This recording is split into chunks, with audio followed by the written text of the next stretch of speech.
कुछ सूचनाएं हैं जो मैं आपको बताना चाहता हूँ कि अभी आने वाले शुक्रवार को गुड फ्राइडे का दिन है, ठीक है। तो उस दिन हमारा ये जो चर्च है 12 बजे से लेकर 3 बजे तक लगता है, ठीक है। कितने बजे से? 1 बजे से नहीं, कितने बजे से? 12 बजे से। और आपको यहाँ कब आना है? 11:30। कितने बजे आना है? क्योंकि IST इंडियन स्टैंडर्ड टाइम थोड़ा सा अलग होता है, लोग आधा घंटा लेट पहुँचते हैं, तो इसलिए आपको कितने बजे आना है? 12 बजे बिल्कुल यहाँ पर किसी भी हालत में आपको पहुंचना है, क्योंकि उस दिन हम परमेश्वर प्रभु यीशु मसीह के अंतिम जो 7 वचन उसने क्रूस पर बोले थे उसके ऊपर हम लोग क्या करेंगे? ध्यान करेंगे। और उन वचनों के ऊपर ध्यान करने के द्वारा हम लोग जानेंगे कि यीशु मसीह का जो उद्देश्य था क्रूस पर जाने का वो क्या था, ठीक है। क्योंकि जब कोई व्यक्ति इस दुनिया में आखिरी बार अपने आखिरी समय में होता है तो उसके जो अंतिम वचन हैं वो बहुत कीमती होते हैं और लोग उसे सुनना चाहते हैं, लोग जानना चाहते हैं, ठीक है। कई बार हमारे प्रिय लोग जब आखिरी वक्त में होते हैं, हम चाहते हैं कि शायद हम उनकी आवाज़ को सुन लें, हम एक बार उनसे मिल लें, एक बार उनका मुंह देख लें, क्योंकि वो हमसे कुछ शायद कहना चाहता है। और इसीलिए आज हम इस बात को ध्यान रखेंगे कि बिल्कुल शुक्रवार के दिन कोई बहाना नहीं, कोई काम नहीं, क्योंकि खुदा से बड़ा कोई काम। और हमें जो है यहाँ पर 12 बजे से पहले ही हर हालत में पहुंच जाना है, जिस पर 7 वचन हम प्रभु के जो है उनके ऊपर ध्यान करेंगे। 12 बजे से लेकर 3 बजे तक ये चर्च यहाँ पर लगेगा और उसके बाद जो भी हल्का फुल्का जो जलपान है उसकी व्यवस्था की जाएगी। और उसके बाद संडे जो होगा उसको क्या होगा? ईस्टर होगा। ईस्टर का मतलब यीशु मसीह मुर्दों में से जी उठता है, उसके जी उठने की खुशी में हम सब लोग यहाँ पर जो है अगले रविवार को इसी प्रकार से इकट्ठा होंगे 10 बजे से लेकर, जैसे आज हम यहाँ पर इकट्ठा हैं। और उस दिन भी जो है हम सबके खाने का जो है इंतजाम करते हैं। और मैं एक बात और कहूँगा कि जिन भाई बहनों ने अपने लिफाफे को नहीं दिया है वो भी जल्दी से दे दें, ताकि हम लोग जो है आगे कुछ सोच सकें, कुछ समझ सकें कि हमें क्या करना है क्या नहीं करना, क्योंकि ये सब काम हम एक दूसरे के सहयोग से करते हैं। और ऐसी बात नहीं एक आदमी इसमें सब कुछ कर सकता है, पर इसमें चूंकि सबका सहयोग होना अच्छा है, सब अपना हाथ बढ़ाते हैं और इसमें एक बहुत बड़ी आशीष होती है, ठीक है। हालेलुया। थोड़ा जोर से बोलेंगे हालेलुया। आइए आज के ध्यान के लिए हम परमेश्वर के वचन की तरफ चलेंगे और मैं चाहूंगा कि परमेश्वर के वचन में से आज हम लोग जो है मत्ती रचित सुसमाचार की पुस्तक को खोलेंगे, ठीक है। कौन सी पुस्तक? मत्ती रचित सुसमाचार की पुस्तक, उसका 14 अध्याय और उसका 22 वचन से लेकर हम उसका 33 वचन तक पढ़ेंगे, ठीक है। 22 वचन से लेकर 33 वचन तक पढ़ेंगे। और किसी को भी पेज का नंबर मिल गया हो तो वो जोर से बोल के बता देगा, ताकि हम सब लोग उसमें शामिल हो सके। और एक चीज और मैं आपको बताऊं कि जिसके पास भी बाइबल नहीं है वो हमें बताओ, हम उसे ये बाइबल देंगे, क्योंकि बाइबल का साथ होना बहुत जरूरी है, क्योंकि इसमें वजन नहीं होता है। इसमें क्या होता है? वचन नहीं होता है, इसमें सामर्थ होती है। हालेलुया। तो जब आप बाइबल लेकर प्रभु के भवन में आते हैं तो सामर्थ लेकर के आप आते हैं और उसे सामर्थ से भर करके आप घर पे लेके जाते हैं। हालेलुया। तो जिसके पास नहीं है, जो नहीं ला पाया, कोई बात नहीं, पर आगे से ध्यान रखना, ये परमेश्वर की आवाज है, ये परमेश्वर का वचन है, क्योंकि बाइबल में लिखा है कि आदि में वचन था, वचन परमेश्वर के साथ था और वचन ही परमेश्वर था और वचन ही देहधारी हुआ और हम सब ने उसकी ऐसी महिमा देखी जैसे पिता के इकलौते की महिमा। हालेलुया। तो आज का जो वचन है ये बहुत ही थोड़ा सा आपको लगेगा, आपने कई बार पढ़ा है, पर इस वचन को हम थोड़ा सा खोदेंगे। खोदने का मतलब समझते हो? इसकी गहराई में जाएंगे, ये वचन आज हमसे क्या बोलता है और क्या बात करता है। क्योंकि एक ही चीज, जो एक ही मकान होता है, उसको देखने के 4 तरीके होते हैं। Front view, top view, side view और बॉटम व्यू। समझ गए? यानी कि आप जब किसी घर को देखने जाते हैं तो सामने से वो कुछ और दिखाई देता है, छत पर चढ़े तो कुछ और ही नजारा होता है।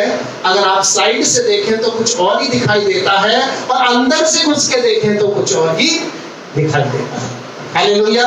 तो इसी तरह से परमेश्वर का जो ये वचन है, ये इसी प्रकार से होता है। जब आप इसको बाहर से देखते हैं कुछ और दिखाई देता है, जब आप इसको साइड में से देखते हैं कुछ और दिखाई देता है, ऊपर से जब आसमान से इसको देखते हैं, परमेश्वर की नजर से देखते हैं कुछ और दिखाई देता है, और जब इसके अंदर जाकर एक एक चीज को देखते हैं तो कुछ और दिखाई देता है। और ये जो वचन है आज आपके और मेरे लिए है, और एक समय अब ऐसा आने वाला है कि ये वचन दुनिया में से खत्म होने वाला, ये लोप हो जाएगा, और लोग इस वचन की तलाश में, इस वचन की ढूंढ में इधर उधर फिरेंगे, पर ये वचन उनको नहीं मिलेगा। क्योंकि बाइबल में लिखा है, आमोस की पुस्तक में, परमेश्वर के वचनों का अकाल पड़ेगा। और इसीलिए हम अपने वचन को जब हम आज पढ़ते हैं, दाऊद अपने वचन में कहता है कि प्रभु मैंने तेरे वचन को अपने हृदय में रख छोड़ा है, ताकि मैं तेरे विरुद्ध पाप ना करूं। हालेलुया। तो इसलिए आइए आज के इस वचन को हम लोग पढ़ेंगे। मैं चाहूंगा 22 से लेकर 33 वचन तक कोई इसका एक बार पढ़ देंगे, और इसके ऊपर हम आज के इस समय में थोड़ा सा ध्यान और मनन करेंगे। ठीक है। उसने तुरंत अपने चेलों को नाव पर चढ़ने के लिए उनको विवश किया। हाँ, इससे पहले मैं आपको बता दूं कुछ हुआ है। क्या हुआ है? यीशु मसीह ने 5000 लोगों को भोजन खिलाया है, बड़ा आश्चर्य कर्म किया है।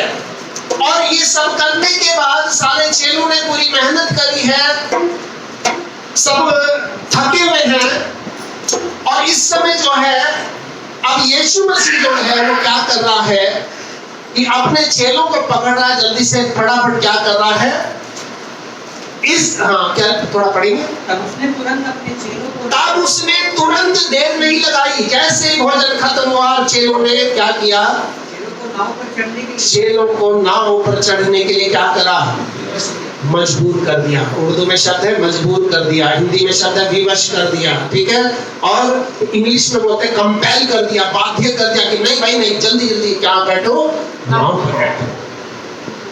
अब ऐसा क्या हो गया था कि यीशु मसीह ने फटाफट उनको नाव पर चढ़ाया, और आगे कुछ कह रहा है। वो क्या कह रहा है, बस क्या कि उससे पहले पार चले जाएं, कि तुम उससे पहले यहाँ से पार चले जाओ। आगे, जब तक वह लोगों को विदा करे, तब तक मैं क्या करता हूँ, लोगों को सी ऑफ करता हूँ, उनको विदा करता हूँ, ठीक है, इंग्लिश में कहते हैं सी ऑफ करना, उनको विदा करता हूँ, और इनको मतलब मिल करके, है ना, जैसे चर्च खत्म होता है हम सब लोग हाथ मिलाते हैं, ठीक है जी, जय मसीह की, जय मसीह की। लेकिन फिर चेलों को क्या कर दिया, तुम नाव पे बैठो, तुम यहाँ से निकलो, तुम यहाँ से जल्दी जाओ, क्योंकि इनको ये डर था प्रभु यीशु मसीह को कि ये चेले जो हैं इनके अंदर कहीं ना कहीं घमंड भरा है, और ये लोग क्या करेंगे, ये भीड़ में से अपने लिए ग्रुप को बटोर लेंगे। ये कहेंगे अच्छा इस वाली भीड़, इस वाले लोगों को पतरस ने खाना खिलाया था, और कैसे हो, बढ़िया हो, चलो एक काम करना, मेरे घर पे आना, है ना, यीशु से ज्यादा बात नहीं करना, मेरे अंदर सामर्थ है, मैंने आपको खाना खिलाया, आप मेरे घर आना।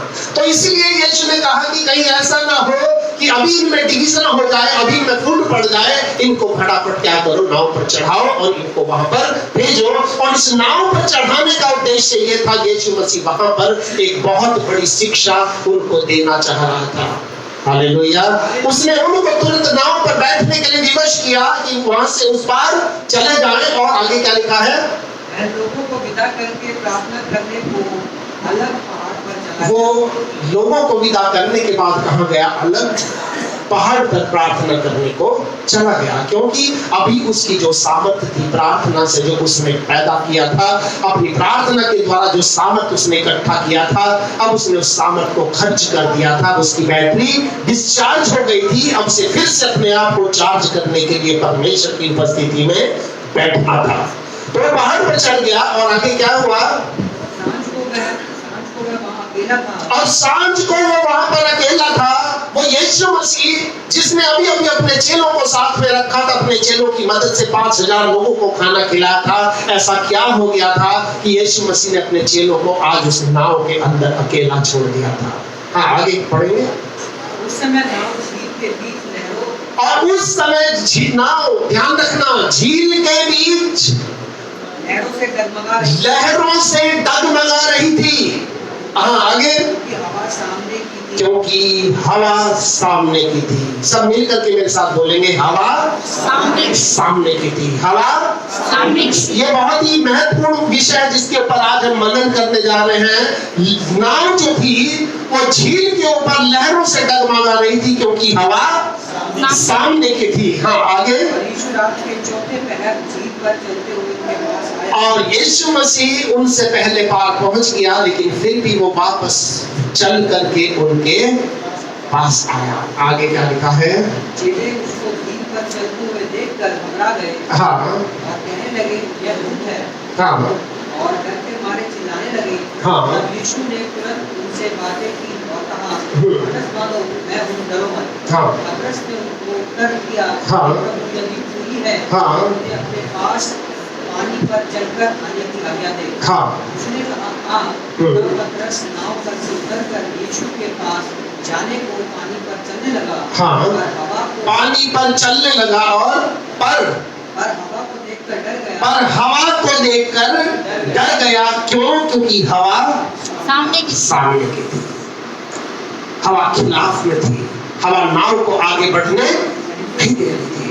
आपको पता होगा एक बात मरकुस की पुस्तक में लिखा है 5वें अध्याय में, जब यीशु मसीह गिरासोनियों के देश में पहुंचा अपने चेलों के साथ, तो भी हवा सामने की थी क्योंकि कोई चीज थी जो उनको पार जाने नहीं दे रही थी। आगे क्या लिखा है? और जब डूबने लगा तो चिल्लाकर कहा, हे प्रभु मुझे बचा। चिल्ला करके कहा, हे प्रभु मुझे बचा। यीशु ने तुरंत हाथ बढ़ाकर उसे थाम लिया और यीशु ने तुरंत हाथ बढ़ाकर उसे थाम लिया और उससे कहा, हे अल्पविश्वासी, और उससे कहा, हे अल्पविश्वासी, तूने क्यों संदेह किया? कि तूने क्यों संदेह किया। जब वे नाव पर चढ़ गए और वे फिर नाव पर चढ़ गए हवा थम गई। और वचन कहता है हवा थम गई। इस पर उन्होंने जो नाव पर थे उसे हाँ। दंडवत करके कहा, हाँ। सचमुच तू परमेश्वर का पुत्र है। और उसको दंडवत करके कहा, सचमुच तू परमेश्वर का पुत्र है। हालेलुया। तो इस वचन के अंदर कुछ चीजों को देखने से पहले हम लोग एक वचन को कोई जल्दी पढ़ देंगे। उत्पत्ति की पुस्तक 5वां अध्याय उसका 2, 3 वचन। उत्पत्ति 5 का 2 और 3 क्या लिखा है यहाँ पर? नर और नारी करके मनुष्यों की सृष्टि की। हाँ, उसने नर और नारी करके किसको बनाया? मनुष्यों को बनाया। और ध्यान रखना, आप और हम जितने भी लोग यहाँ पर बैठे हैं, परमेश्वर की नजरों में कौन है? मनुष्य है। कौन है? मनुष्य है। ये नर और नारी जो है, ये पृथ्वी की बातें हैं, क्योंकि दुनिया को आगे बढ़ने के लिए परमेश्वर को इसकी जरूरत थी, इसलिए उसने नर और नारी करके लोगों को बनाया। लेकिन बाइबल में लिखा है कि जब हम बदल जाएंगे, स्वर्ग में पहुंच जाएंगे, तो स्वर्गदूत के समान हो जाएंगे। उसमें ना तो फिर हम नर होंगे और ना नारी होंगे, पर हम स्वर्गदूतों के समान होंगे। हालेलुया।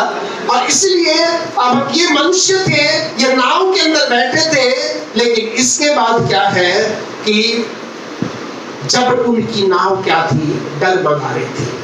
आज हम सब लोग भी जो है कमजोर मनुष्य हैं, हमारी नाव भी कई बार क्या होती है? डगमगाती है। यीशु मसीह के पास, यीशु ने हमें नाव में बैठा दिया है। नाव में बैठाने का मतलब क्या है? यीशु मसीह ने हमें कलीसिया में ले आया है।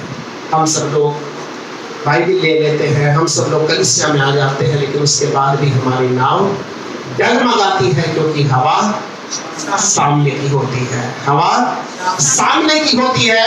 और ये हवा जो होती है, ये हवा क्या थी? मैं आपको थोड़ा सा बताऊंगा। क्योंकि जब ये लोग परेशानी में थे, जब ये लोग दुख में थे, तो उस वचन के अंदर लिखा है कि वो यीशु को पहचान नहीं रहे थे। कई बार जब ये नाव डगमगाती है, हम लोग दुख में होते हैं, बहुत सारी चीजें हैं जो हमारे जीवन को डगमगाने लगती हैं। हमारी बीमारियां, हमारी परेशानियां, हमारी बहुत सारी चिंताएं होती हैं, हमारे जीवन के अंदर जो कष्ट होते हैं, क्लेश होते हैं, वो हमारी नाव को जो है डगमगाने का समय आ जाता है। और उस समय हम परमेश्वर को पहचानना बंद कर देते हैं। और परमेश्वर भी हमें क्या दिखाई देने लगता है? पतरस को क्या दिखाई दे रहा था? ये कौन है?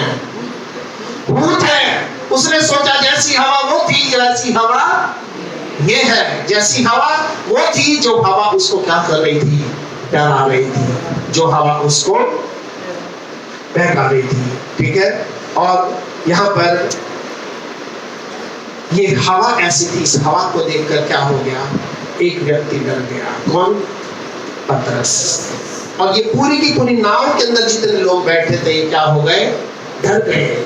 इस पूरी नाव के अंदर ध्यान रखना एक व्यक्ति था जिस पर परमेश्वर की क्या लगी थी, आंख लगी थी। क्या लगी थी?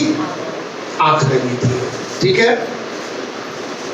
लेकिन ये नाव यीशु के द्वारा बैठाए हुए लोगों की थी, पर कोई था जो इस नाव को पार जाने नहीं दे रहा था। आप लोगों ने प्रभु यीशु मसीह को स्वीकार किया है, पानी के बपतिस्मे को लिया है, उसकी कलीसिया में आ रहे हो, लेकिन कोई व्यक्ति है जो आपको पार जाने नहीं देता। ये पार क्या है? ये वो स्थान है जहां पर आपको यीशु मिलेगा। हालेलुया। ये वो स्थान है जहां पर आपको परमेश्वर प्राप्त होगा। कई बार ये सब चीज होता है, हम लोग कलीसिया में आते हैं, पर कुछ है जो हमें प्रभु के पास समय से पहुंचने नहीं देता है। कुछ चीज है, हमारी आलस है, हमारा सुस्ती है, हमारे दुनिया के काम है, हमारे बहुत सारी ऐसी चीजें हैं। कुछ चीज है जो हमारे पीछे लगी हुई है, और वो कौन है? शैतान है। हालेलुया। और शैतान का काम क्या है? यीशु को रोकना, यीशु के पास जाने से आपको मुझको रोकना। ये शैतान आपको मुझको यीशु के पास जाने से रोकता है, और कोई चीज है जो वहां पर उसको रोक रही थी, और यीशु मसीह ने हमें कहां बैठा दिया? नाव में बैठा दिया था। पर ध्यान रखना, हम इस दुनिया के अंदर अपनी अपनी नाव में, नाव क्या है? ये जीवन है, ठीक है। नाव क्या है? हमारा जीवन है। और ये जीवन कई बार जब हम अकेले होते हैं, जब हम कलीसिया में, हमेशा नहीं रहते। और एक बात सच है, यीशु मसीह आज हमारे बीच में है। यीशु मसीह आज स्वर्ग में है, और उसका आत्मा हमारे बीच में है। और उसका आत्मा जो है वो कैसे आपको पता चलेगा उसका आत्मा है? क्योंकि बाइबल में लिखा है कि वो अपने सेवकों को पवन और अपने टहलों को धधकती हुई आग बनाता है। परमेश्वर अपने लोगों को अपनी आवाज को लेकर आपके पास भेजता है। परमेश्वर अपनी आवाज को लेकर के आपके पास आता है, और आपके जीवन में अगर किसी चीज की जरूरत होगी, आज यीशु मसीह उतर करके नीचे नहीं आएगा कि वो कहेगा कि चल मैं तुझसे कहता हूं अपनी खाट उठा और पर यीशु मसीह अपने लोगों को तैयार कर रहा है, बिल्कुल इस पतरस की तरह से, क्योंकि यीशु मसीह की जो नजर थी वो कहां थी? इस पतरस के ऊपर थी। परमेश्वर इसको ठीक करना चाहता था, परमेश्वर इसके विश्वास को बढ़ाना चाहता था, क्योंकि यीशु ये उनको दिखाना चाहता था कि मैं हमेशा तुम्हारी नाव में रहने वाला नहीं हूं, मैं हमेशा तुम्हारे साथ रहने वाला नहीं हूं। इसलिए तुम्हें अपने आप से मजबूत बनना पड़ेगा, और उसी वचन के ऊपर ध्यान करना पड़ेगा जो यीशु ने कहा कि मैं तुम्हें अनाथ नहीं छोड़ूंगा, मैं तुम्हें एक सहायक दूंगा, मैं तुम्हें एक सहायक दूंगा। और सहायक की जो स्पेलिंग आपको मैंने कई बार बताई है, बाइबल में आया है इंग्लिश में हेल्पर। हेल्पर समझते हो? दुनिया के किसी भी ग्रंथ के अंदर, दुनिया के किसी भी जगह में परमेश्वर कभी हेल्पर बनकर के लोगों के बीच में नहीं आया, लेकिन वो हमारा सर्वशक्तिमान प्रभु परमेश्वर यीशु के रूप में आज आपके मेरे लिए हेल्पर बन के आया। और हेल्पर की वैल्यू आपको पता है क्या होती है? हम प्रभु की सेवा करते हैं तो हम लोगों के क्या है? हेल्पर है। क्या है? हेल्पर। उनकी काम में उनकी मदद करते हैं। हेल्पर क्या होता है?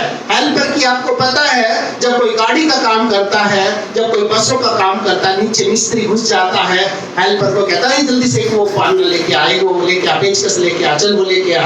तो हेल्पर क्या करता है? उसकी मदद करता है ताकि उसका काम आराम से हो जाए। हालेलुया। वो परमेश्वर आपका मेरा सहायक है, ताकि दुनिया में मेरा हर काम आपका और मेरा उसकी सहायता से आराम से हो जाए। हालेलुया। थोड़ा जोर से बोलेंगे हालेलुया। और इसलिए यहाँ पर हम सब लोग जो हैं इस नाव के अंदर बैठे हैं, और कितने लोगों का जीवन 30 साल का होता है, कितने लोगों का 40 साल का, कितने लोगों का 50 साल का, और कुछ लोग जो हैं ज्यादा दिन तक दुनिया में जिंदा रहते हैं। पर ये उस परमेश्वर की आशीष होती है कि कौन व्यक्ति कितने दिन तक इस दुनिया में जिंदा रहता है। वो समय चला गया जब लोग 80 साल 90 साल तक जिंदा रहते थे।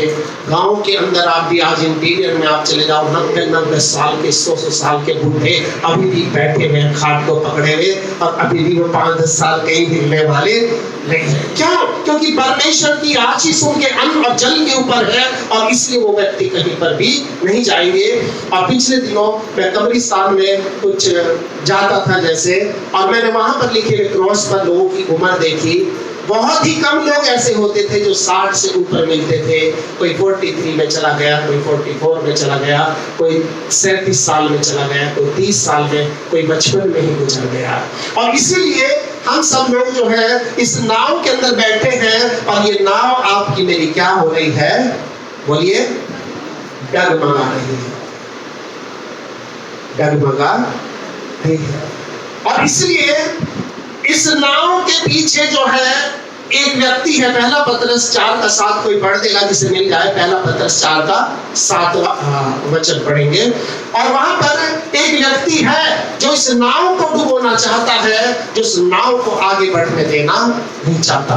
आज आपके और मेरे जीवन के अंदर भी एक व्यक्ति ऐसा लगा है जो हमारे जीवन को प्रभु के साथ में चलने नहीं देता। वो नहीं चाहता हम प्रभु के साथ मिलकर के पार चले जाएं, प्रभु के साथ मिलकर के हम आगे बढ़ पाए।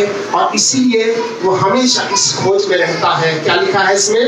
सब बातों का अंत तुरंत होने वाला है। सॉरी, पहला पतरस 5 अध्याय का 8वां वचन, 7वां। सचेत रहो और जागते रहो, क्योंकि तुम्हारा विरोधी शैतान, क्योंकि वो क्या है? वो विरोध में है, क्योंकि हवा खिलाफ थी, सामने की थी, यानी कि हमारे अपोजिट थी, हमारे खिलाफ थी। तुम्हारा विरोधी शैतान इस खोज में रहता है कि किसको?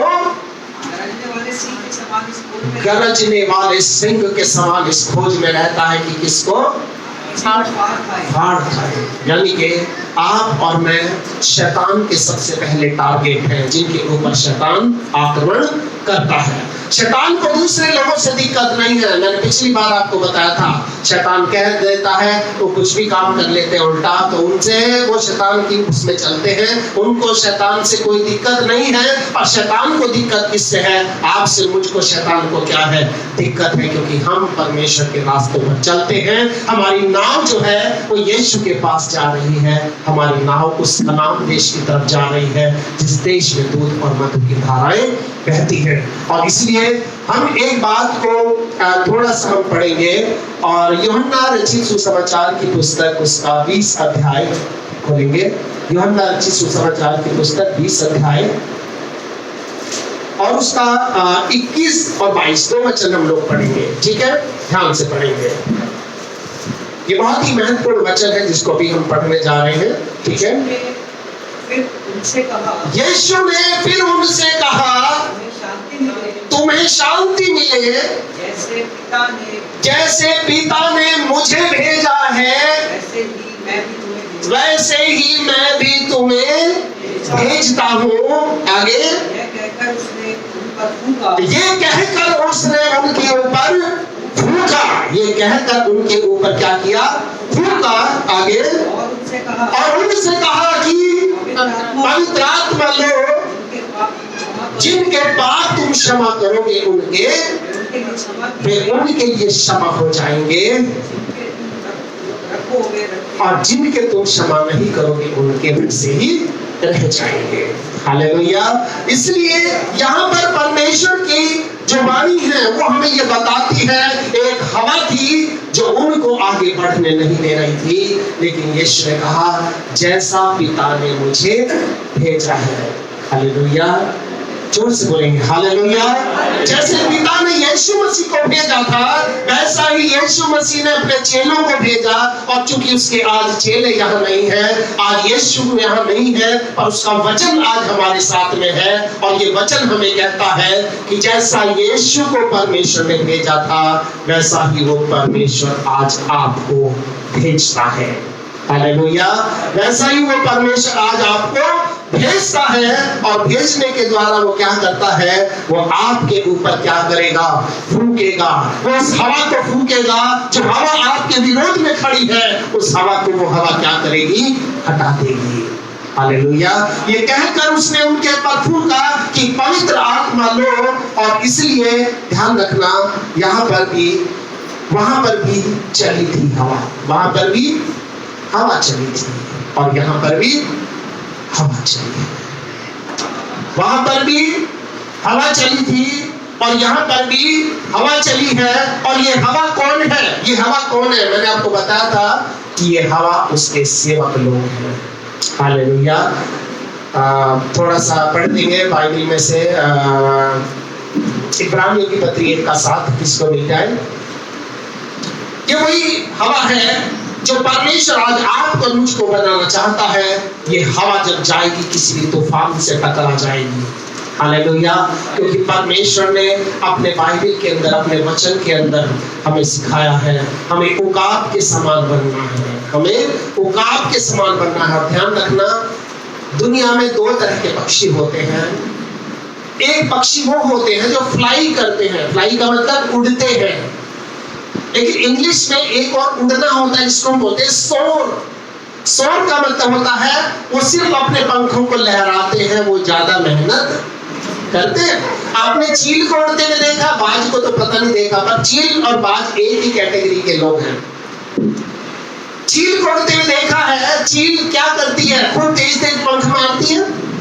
क्या करती है, सिर्फ लहराती है, उसे पंख मारने की ज्यादा जरूरत, और वो आसमान में आराम के साथ ऊंचाई पर उड़ती है। हालेलुया। उसी प्रकार परमेश्वर ने आपको और मुझको क्षमता दिया है कि हम लोग भी उकाब के समान आसमान में उड़ सकते हैं। आपको मुझको दुनिया में ज्यादा मेहनत करने की कोशिश नहीं करनी है, क्योंकि उसका वचन कहता है कि तुम जो सवेरे उठते और देर करके विश्राम करते हो, वो तुम्हें यूं ही नींद दान, ये सब तुम्हारे लिए व्यर्थ है, और वो तुम्हें यूं ही नींद दान करता है। इसलिए परमेश्वर के पास में हम देखते हैं कि वहां भी हवा चली थी, वो खिलाफ में हवा थी, और यहाँ भी यीशु ने हवा को भेजा। 1:7 के पढ़ देंगे, क्या लिखा है। और दूतों के विषय में यह कहता है, हाँ, वो अपने दूतों को पवन और अपने सेवकों को धधकती हुई आग बनाता है। हालेलुया।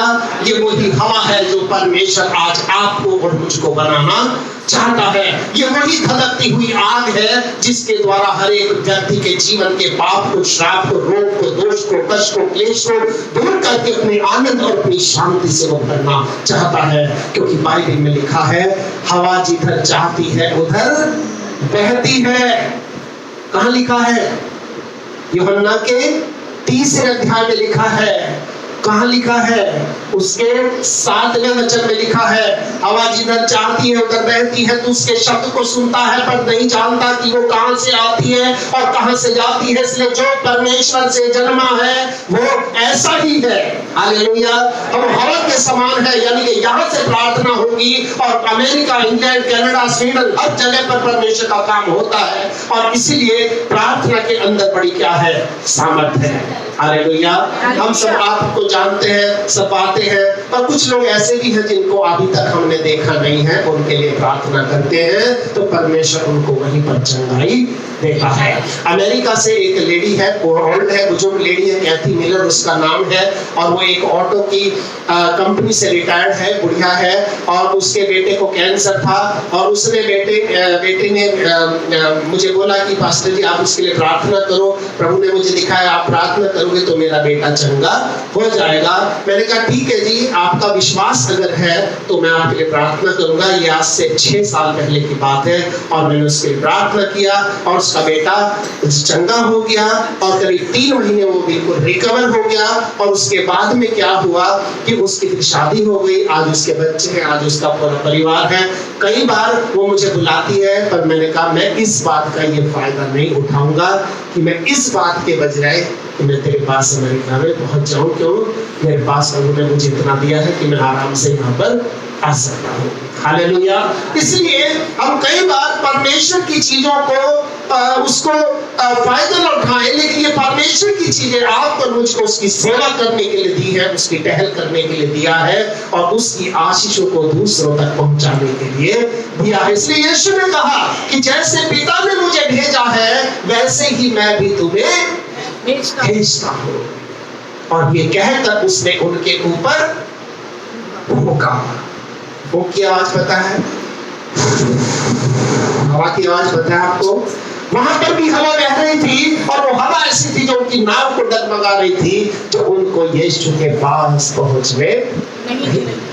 लेकिन यहाँ पर भी एक हवा थी जो यीशु ने अपने लोगों के ऊपर फूंकी है।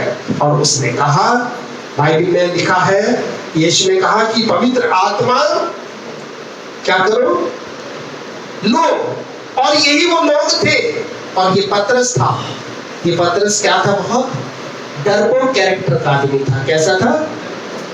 पर जल्दबाज बहुत था। ये एकदम से जल्दबाजी करता था। कोई काम में ये क्या करता था? यीशु ने कहा पानी पर चलकर आ जा, तो फौरन कूद गया पानी में और पानी में चलने लगा। जब यीशु को पकड़ने वाले आए तो पतरस ने सबसे पहले तलवार निकालकर सिपाही का क्या करा? उसने पूछा कुछ नहीं, बस ये अपनी मन की मर्जी करता था और एकदम से जल्दबाजी करता था। और यही पतरस जो डरपोक था। जब पतरस डरपोक था, क्या हुआ? यीशु ने इनके ऊपर फूंका कि पवित्र आत्मा लो। प्रेरितों के काम के पहले अध्याय में हम लोग आएंगे और दूसरे अध्याय में आएंगे और उसके दूसरे वचन को पढ़ेंगे। वहां पर क्या लिखा है? ये सब लोग जो है, जब यीशु मसीह आसमान में उठा लिया गया था जीवित, तो ये सब लोग 120 के करीब थे, जिसमें यीशु की माता मरियम भी शामिल थी। और ये सब लोग वहां बैठ करके परमेश्वर की आराधना कर रहे थे। और यीशु ने इनको कहा था कि तुम यरूशलेम में ठहरे रहना जब तक तुम ऊपर से सामर्थ्य ना पाओ। ठीक है? हाँ, थोड़ा 2 पढ़ेंगे। प्रेरितों के काम की पुस्तक 2 अध्याय का 2 वचन। हाँ, क्या लिखा? एक आकाश से, फिर यकायक आकाश से एक बड़ी आंधी की सी सनसनाहट, बड़ी आंधी की सी सनसनाहट का शब्द हुआ, यानी कि और हवा वहां पर आ गई थी। आगे, और उससे सारा घर जहां वे बैठे थे गूंज उठा। एक और हवा का तूफान यहाँ पर चल पड़ा था। और ये तूफान कैसा था? आगे क्या लिखा है? और उन्हें आग की सी चीजें फटती हुई दिखाई। यानी कि तूफान भी आ गया था और आग भी आ गई थी। जैसा लिखा है कि वो अपने सेवकों को पवन और अपने टहलुओं को धधकती हुई आग बनाता है। हालेलुया। और उनमें से हर एक पर आकर के ठहर गई। अब 2 का 11 पढ़ेंगे, 2 का 22, 14 वचन, 2 का 14। तब पतरस उन 11 के साथ खड़ा हुआ और ऊंचे शब्द से चिल्ला करके कहने लगा, ये डरपोक पतरस था, क्योंकि अब ये वो पतरस नहीं था। अब इसके अंदर दूसरी हवा क्या हो गई थी? आ गई थी। हालेलुया। और ये हवा क्या थी? ये आत्मा थी। ये पानी को जो नाव को डगमगा रही थी, ये कौन सी थी? ये एक आत्मा थी। आज बहुत सारी ऐसी आत्माएं हैं। शैतान नहीं चाहता आप यीशु के पीछे पहुंचे, आप यीशु के साथ में चले, इसलिए आपकी नाव को वो डगमगाता है। और जब नाव डगमगाती है, आपको यीशु मसीह पहचान नहीं आता, आपको परमेश्वर पहचान नहीं आता, आपको परमेश्वर से भरोसा हट जाता है, आपसे आपके अंदर एक निराशा आ जाती है। और शैतान का सबसे बड़ा हथियार क्या है? निराशा। लेकिन परमेश्वर इस निराशा में भी आपको एक आशा देना चाहता है। थोड़ा सा इसी का 42 वचन को पढ़ देंगे। हाँ, 41-42 प्रेरितों के काम का 41 और अतः जिन्होंने उसका वचन ग्रहण किया, जितनों ने उसका वचन ग्रहण किया। अभी पतरस का प्रचार चल रहा है। यहाँ पर पूरे दूसरे अध्याय में दूसरे वचन से शुरू हो जाता है और 41 वचन में क्या लिखा है? अतः जितनों ने उसका वचन ग्रहण किया, उन्होंने बपतिस्मा लिया और उसी दिन 3000 के करीब लोग उनमें मिल गए। हालेलुया। आवाज नहीं आ रही है। Hallelujah, hallelujah. चिंता मत करो कि सबके लिए समोसे आ रहे हैं, थोड़ी मिठाई आ रही है, पर थोड़ा ताकत लगा देंगे, एनर्जी आपकी वेस्ट नहीं जाएगी, दोबारा आपको प्रभु की ओर से एनर्जी से भर दिया जाएगा। हालेलुया। आप सुस्त हो जाते हैं तो फिर मैं और भी सुस्त हो जाता हूँ, इसलिए आपको जागते रहना बहुत जरूरी है।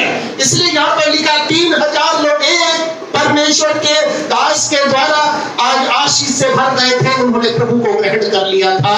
और आगे क्या लिखा 42 वचन में, और वे प्रेरितों से शिक्षा पाने, वो परमेश्वर के दासों से शिक्षा को लेने और संगति रखने और उनके साथ में वो संगति को रखने और रोटी तोड़ने में और प्रार्थना करने में 2 दिन रहे। प्रेरितों से शिक्षा पाने में, प्रेरित लोग कौन है? ये प्रभु के दास लोग थे, इनके साथ संगति रखने में। संगति समझते हो कि जो जिसकी संगति में रहता है वो वैसा ही हो जाता। आप चोर के साथ बैठोगे तो चोरियां करनी सीख जाओगे, आप जुआरी के साथ बैठोगे तो जुआ खेलना सीख जाओगे, आप जिस तरह के व्यक्ति के साथ बैठोगे वैसा ही होना सीख जाओगे। आप प्रभु के साथ बैठोगे तो प्रभु की बातें, बाइबल में एक बात बहुत अच्छी लिखी है, जो प्रभु की संगति में रहता है वो उसके साथ एक आत्मा हो जाता है। हालेलुया। आज आप और मैं यहाँ कहाँ परमेश्वर की संगति में बैठे हैं, ताकि हम परमेश्वर के साथ एक आत्मा में हो जाए। और उसका वचन कहता है, ये पतरस जो डरपोक था, जिसको यीशु मसीह ठीक करने जा रहा था, पतरस की नजर कहाँ थी? कहाँ थी? इसके ऊपर थी, यीशु के ऊपर। लेकिन इससे पहले यीशु की नजर कहाँ थी? यिर्मयाह की पुस्तक 1:5 पढ़ेंगे जरा। यिर्मयाह की पुस्तक 1 अध्याय का 5 वचन, किसको मिल जाए तो जल्दी से पढ़ देंगे। हाँ, पतरस की नजर यीशु पर आ गई थी, लेकिन उससे पहले परमेश्वर की नजर इसके ऊपर थी। ये डगमगा रहा था। यीशु पार चला गया तो भी वो वापस आया और झील में जैसे वो बैठ गया, झील में वो चलने लगा ना। हाँ, 1:5। गर्भ में रचने से पहले ही मैंने तुझ पर चित्त लगाया। इसका मतलब क्या है कि इससे पहले आप और मैं परमेश्वर के द्वारा हम किसी गर्भ में डाले जाते, उससे पहले परमेश्वर ने आपकी और मेरी आत्मा को जान रखा था। हालेलुया। आपकी मेरी आत्मा उससे पहले परमेश्वर के पास थी। आज आप और मैं जिस परिवार में पैदा हुए हैं, हम अपनी मर्जी से नहीं, परमेश्वर की मर्जी से पैदा हुए हैं। आज आप और मैं जहां हैं, अपनी मर्जी से नहीं है, परमेश्वर की मर्जी से हैं। आज हमारे जितने बच्चे हैं वो हमारी मर्जी से नहीं है, परमेश्वर की। आज हमारे जो माता पिता हैं, हमारी नहीं, परमेश्वर की मर्जी से है। और आज हमारी शादी या विवाह जिसके साथ हुआ है वो हमारी नहीं, परमेश्वर की मर्जी से है। और आज दुनिया में हमें जो भी कुछ मिला है वो हमारी नहीं, परमेश्वर की मर्जी से मिला है। इसलिए जो भी कुछ परमेश्वर की मर्जी से हमें मिला है, उसके प्रति हमें आदर रखना है, उसके प्रति हमें सम्मान रखना है, और उसकी प्रति जो है हमें अपनी जिम्मेदारियों को जो दुनिया की है पूरी करना है। हालेलुया। इसलिए यहाँ पर परमेश्वर के इस वचन के अंदर हम लोग देखते हैं कि माता के गर्भ में रचने से पहले ही मैंने तुझ पर चित्त लगाया और उत्पन्न होने से पहले ही मैंने तेरा अभिषेक किया। और उत्पन्न होने से पहले ही मैंने तेरा क्या कर दिया था?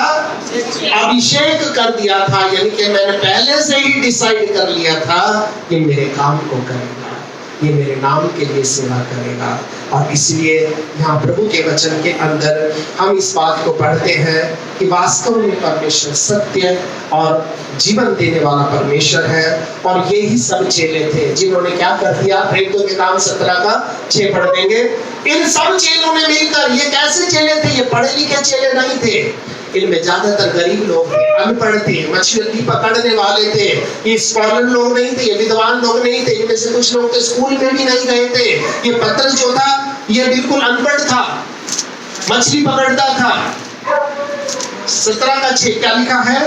उन्हें बाहर ना पाकर वे चिल्लाते हुए हाँ यासोन और कुछ भाइयों को नगर के हाकिमों के सामने खींच लाए।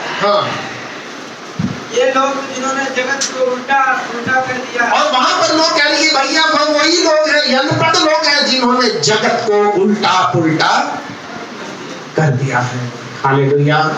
आज वही सामर्थ, वही शक्ति, वही हवा, वही आग परमेश्वर आज आपके मेरे जीवन में देना चाहता है। और यीशु कहता है जैसे परमेश्वर ने मुझे भेजा है वैसे ही मैं भी तुम्हें भेजता हूं। यानी कि कोई अलग बात नहीं है। अगर मैं मुर्दे जिंदा कर सकता हूं तो तुम भी मुर्दे जिंदा कर सकते हो। अगर मैं बीमारों को अच्छा कर सकता हूं तो तुम भी बीमार अच्छे कर सकते हो। पर शर्त यह है कि तुम्हारी नाव डगमगानी नहीं चाहिए। तुम्हारी नाव डगमगानी नहीं चाहिए। और तुम्हारी नाव जो है वो किसी भी तरह चल करके जब तुम्हारी नाव डगमगाती है तो पतरस की तरह चिल्लाना कि प्रभु हमें बचा दे। तो प्रभु का हाथ बढ़ेगा और वो हमें पकड़ लेगा और हमारी नाव को डूबने नहीं देगा। परमेश्वर किसी का पक्षपात नहीं करता। हम सब लोग एक परिवार के रूप में हैं। हम में कोई बड़ा, कोई गरीब, कोई अमीर, कोई छोटा कुछ नहीं है। हम एक समान यहाँ पर उपस्थित होते हैं क्योंकि ये कलीसिया परमेश्वर का परिवार है जिसमें परमेश्वर ने आपको और हमको जोड़ा है। और इसलिए हम परमेश्वर के प्रति हो सकता है हमें दूर से आना पड़े पर हमें प्रभु के पास में आना है। हम कई बार सोचेंगे शायद हमारा वक्त चला जाएगा, शायद वो पार्टी हमारी छोड़ के चली जाएगी, वो पैसे देने वाला हमसे चला जाएगा। पर ध्यान रखना यीशु ने कहा जो मेरे लिए चीजों को खोएगा वो मेरे लिए उन चीजों को पाएगा। हालेलुया। हम सोचते जा रहा है लेकिन वो जा नहीं रहा है और लौट करके और भी कई ऑर्डर हमारे पास लेके आएगा। हालेलुया। परमेश्वर के लिए हम अपने आप को तैयार रखें और इस वचन से हम इस बात को सीखें कि एक हवा है जो हमें जीवन में कभी आगे बढ़ने नहीं देगी, लेकिन एक हवा है जो हमें हमेशा आगे बढ़ाएगी, उत्साहित करेगी। वो हमें हमारी वैल्यू को बताएगी। वो बताएगी कि तुम कौन हो। तुम राजपदधारी याजकों का पवित्र प्रजा और उसका समाज हो और परमेश्वर की गुणगान करने के लिए, उसके लिए काम करने के लिए तुम संसार की भीड़ में से चुने हुए लोग हो जिसके द्वारा परमेश्वर अपनी महिमा को लेना चाहता है। परमेश्वर इस वचन के द्वारा हम सबको बड़ी आशीष दे। आइए हम सब लोग जो है इस समय अपनी अपनी आंखों को बंद करेंगे और हम लोग इस समय प्रार्थना करेंगे। हालेलुया। धन्यवाद धन्यवाद राजा के राजा, प्रभु के प्रभु, तेरे नाम की बड़ाई करते हैं, तेरे नाम की हम तारीफ करते हैं। तू सच में सामर्थी परमेश्वर है। तेरे नाम को हम ऊंचा उठाते हैं और तेरे नाम को प्रभु हम धन्यवाद देते हैं। पवित्र परमेश्वर, हम ये प्रार्थना करते हैं जिस प्रकार से तू और तेरा वचन आज हमारे जीवन में आया है प्रभु, इस वचन के ऊपर हम प्रभु जी मनन कर सके और अपने घर जाकर इस वचन के ऊपर हम भी थोड़ा सा मेहनत कर सके।